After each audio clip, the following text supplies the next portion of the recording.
This is LA's first. Live from Los Angeles, welcome to the Dr. Erin Show. We're all about manifestation, transformation, and breakthroughs. It's time to claim your birthright of prosperity, vitality, and love. So grab your tea or coffee because together we're awakening the world. May you live your truth.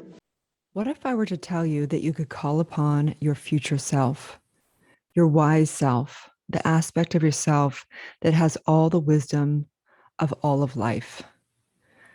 If you do, you want to listen to this podcast. Welcome to the Dr. Erin podcast. We come together to know the truth, live on spiritual principle, and align with universal law. We truly believe and know that when somebody awakens, they have a gift and message to bring to the world. And together, we're awakening the world. So welcome to the Dr. Erin podcast. I am a doctor of divinity, teaching and training and developing world-renowned spiritual leaders. We certify and train people in spiritual coaching, E4 trauma method, subconscious reprogramming, metaphysics of mind, past life regressions, so on and so forth. And we develop spiritual practitioners, new thought ministers and teachers, and yes, doctors of divinity. So let's do this thing, you guys. Today's podcast is called Your Future Self. And the truth is that you are ageless, timeless, and yes, you are immortal because you are not your body. And today we're going to talk about who is your future self, how to really tap into your future self and really become the truth of who you are. And so in this, I just want to say that I am celebrating my future self today because today's actually my birthday. I'm actually recording this on my birthday.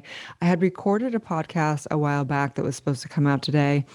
And I just felt like my heart opened up in the middle of the night. And I was like, I need to record a new podcast for today. I don't know why. I just felt like I really wanted to share my heart with you because I am celebrating my life like you cannot believe today. So first off, I just want to say that there is a future self, and how we are evolving as a species comes down to really dealing with our DNA so that we can embody our true self, our future self. I don't believe that there's a future self. I believe there is a pure self, a true self, a higher self that lives in us deep, deep, deep within. And so many of us look to the world. The entire work of getting to our future self and speaking to our future self it's counterintuitive. We go and we look to the world, we try and escape thyself. We go out to try and find things like, fulfilling things like the next relationship or the next material thing or the next amount of money or whatever it may be out there, and the status and the recognition from the world. And that is the opposite of finding thy future self. The future self lives in the depths of your soul, in the depths of who you are, in the deep, deep breath, in that deep, deep stillness. And recognize in meeting our future self, it is one of the scariest things we can do because we have to face our deepest fears, face our hardest traumas. But in that, and when we truly face and go back into our responsibility, into the truth of how we can no longer ever be the effect of life, we come to that place, to the beloved within, to our oneness. And so our future self, our future spiritual being, our future transcended human being is someone who is understanding their oneness. The understanding that the ultimate self is one with the universe. That if we knew ourself, our true self, our future self, we would be whole within ourselves. There's a saying prophesizing that 1/3 of the population will die, 1/3 will go insane, and 1/3 will awaken. And though I'm not here to prophesize anything, I'm here to look at the reality of the mind and how we manifest the creative process and what's reality if we don't do our inner work. The future self is somebody who is empathetic. They truly are an empath. That's our natural ability. There's somebody there, obviously psychic, but don't use their psychic abilities usually to implant something into somebody else, but rather to feel someone's soul, to know that wherever somebody is projecting their own trauma onto you, that we no longer have to take it personal, that we can read someone else's soul, read their commands, read their limited beliefs, and not take it personal. but rather have compassion, to be with the pain, to be with that, to transcend it, knowing that each and every person is us. We are not separate. And so as I call upon that future self, I invite us all to take a deep breath into the nose and exhaling out, and tuning into the cosmos, knowing our future self is absolutely knows the truth that we are one with the cosmos. We're no longer here to be in our shadow and pretend that we are the effect of life. We are here to truly be intimate with thyself, no longer looking to find somebody to fulfill our intimacy, but rather to be in love with thyself, because knowing that we are love. And so today's a real big day for me because this week was a beautiful week. It was a real reflection of my future self. This week we had a huge amount of people within our community upgrade into either the coaching program or the practitioner or even the ministerial and doctorate program, which actually is one of the greatest reflections, because it's not about winning some award out there or, being on some jet or getting X amount of likes on a post on Instagram. For me, the greatest reflection is our community, which means that people really are loving one another and thriving together and getting results in their personal and professional life. This week was another huge reflection for me because I held my first oral panels for practitioner. And I flashed back into the time when I was taking my first oral panels as a practitioner, and I was very nervous because not only did I have such significance around the work because it had completely changed my life as I knew it, but I also had such reverence for the ministers that were doing it. And the whole thing meant so much to me. So as I sat on the opposite side of panels this week, I began to get really teary in a beautiful way, just knowing the ability that we set into motion, and the practitioners that were sitting on the other side, taking their orals, and how much they had embodied the work, how profound I had witnessed from the time I first met them and they first came into our community to who they are today, and the powerful consciousness that they hold, and the ability, and can't even imagine how their lives are impacted, how their families are impacted, how their friends and all their clients and everybody. And it was one of those moments where you're like, whoa, I envisioned this and it came to fruition. And that's our future self. That's our highest self. What you hold in your heart right now of who you are and who you want to be, not only just looking in the mirror and gazing in your eyes, but knowing that every dream that you have that's been planted into your consciousness, been planted from your highest self into your subconsciousness, knowing that that's destiny. And that is your future self, which I like to call your ancient self. I don't believe that we evolve into something. I believe that we are already that we already have all the elemental equations. We already have everything in our DNA. We're not here to evolve our DNA, I don't believe. I believe that we're here to remember and make whole our DNA, releasing the trauma and transforming and transmuting the trauma that is restricting our DNA. And so I believe that our higher self and who we are, we will be birthing new generations that have extraordinary, empathetic, and supernatural, which are actually natural abilities, because we are transcending as a collective. The DNA is the code of life. The DNA is already here. We already have the secret. We already have the key. We already have all of it.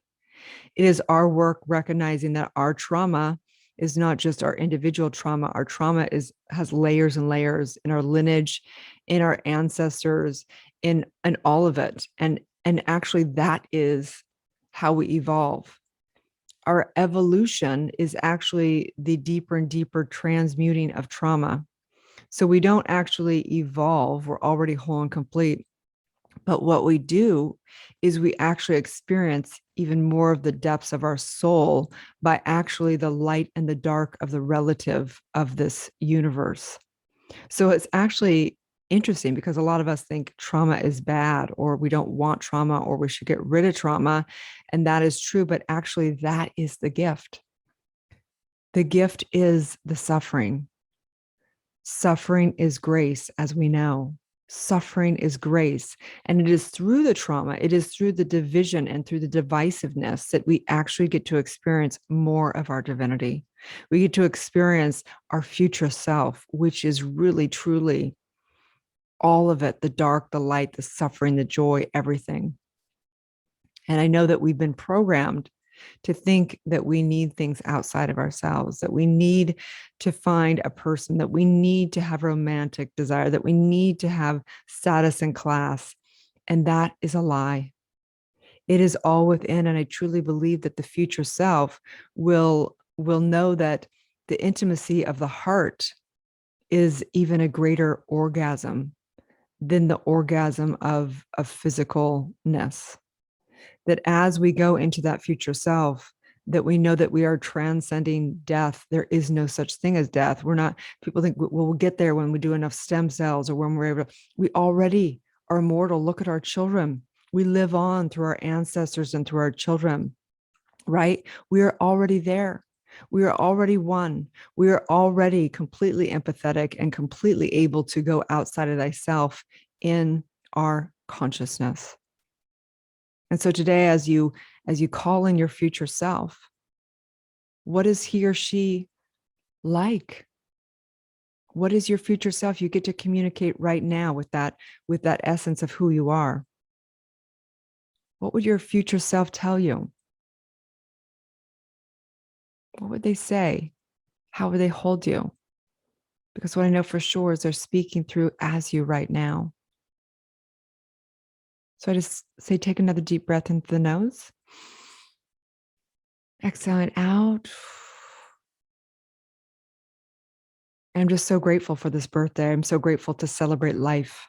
I'm celebrating you because you are me and I am you. I don't see any division in it. And today I recognize this thing called life, that there's only life. There is never death. There is only light, ultimately. There is only growth and there's only love. And I just say thank you for all the people that have been reaching out. Thank you for all the love. Thank you for our community. Thank you for all the friends. Thank you for all of my family. I am sending so much love to everyone. And I didn't want to say this, but I guess I will. So my nephew is in the emergency room down in San Diego. He's been placed in with pneumonia, and he's been coming in my consciousness all last night. And I want each and everyone to know that as hard as it is, whatever we're going through, that there's only growth, that no matter what happens, we are not these bodies. And we're all here to remember the truth of who we are. So these hard times that we're going through is actually the awakening, that you cannot go through, have an awakening without the trauma, without the suffering. That is part of the growth. And I wish we, wasn't that way sometimes, but I know that's the truth. And so I'm holding him in my heart, knowing speedy recovery, and knowing no matter what happens, that it's always grace for us all to awaken to the truth of who we are, which is immortal, powerful, spiritual beings. That is the truth. So I'm knowing your future self. May you call upon your future self for support. May you call upon your future self for guidance. May you call upon your future self as your North Star for who you are and what you want to embody. And in this, I just say, may you live your truth. So my ask for my birthday is that you say yes to yourself, that you say yes to the spiritual calling.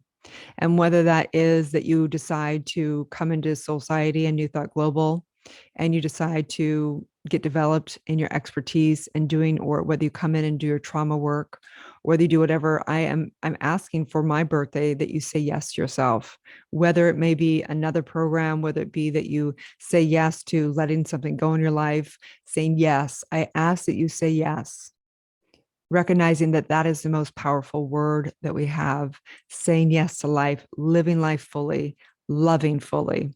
and doing all of our work so we can take down the walls around our heart from trauma so that we can love fully. Our job here is to love and know our oneness and not take things personal. There is nothing to fear but fear itself, right? So I love you guys. May you have a beautiful day. I know I will. I love you so much, and I'm celebrating all of our life today. Thank you for tuning into the Dr. Erin podcast. If you've had a spiritual calling or desire to get certified as a spiritual coach or a world-renowned spiritual leader, go to newthoughtglobal.com. If you've received value from this show, I would love it if you share it with a friend and give it a 5-star review. Also, we have spiritual practitioners that are trained to deliver the E4 trauma method and assist you in birthing your truth. So let's be friends on social media. Again, my handle is drerin.tv across all social media. Have a beautiful day, and may you live your truth.